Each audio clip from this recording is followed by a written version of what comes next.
السلام عليكم. مباراة النصر والفيحاء في دوري الروشن السعودي 2023. هنتعرف على موعد المباراة والقنوات الناقلة والتوقيت وترتيب الفريقين.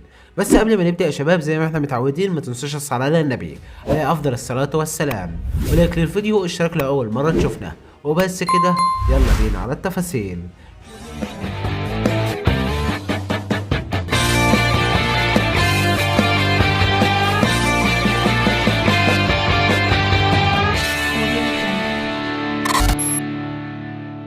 يفتح ملعب مدينة المجمعة الرياضية لاستقبال مباراة من العار الثقيل التي تجمع بين النصر والفيحاء، وذلك في الأسبوع 23 من دوري الروشن السعودي 2022-2023.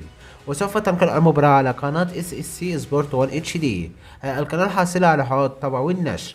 أما بالنسبة لترتيب الفريقين، يأتي نادي النصر في المركز الثاني بعدما لعب 22 مباراة ب 52 نقطة، ويأتي نادي الفيحاء في المركز العاشر بعدما لعب 21 مباراة ب 24 نقطة. وإن شاء الله سوف تندلق سفرية بداية المباراة في تمام الساعة 8 مساء بتوقيت تونس والجزائر والمغرب، 9 مساء بتوقيت مصر وليبيا والسودان، 10 مساء بتوقيت السعودية وقطر والعراق وسوريا وفلسطين واليمن والكويت، 11 مساء بتوقيت الإمارات وعمان. والمباراة هتكون يوم الأحد القادم الموافق 9/4/2023.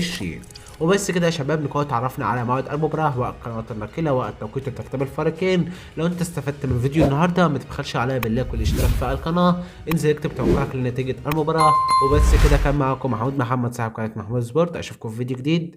سلام.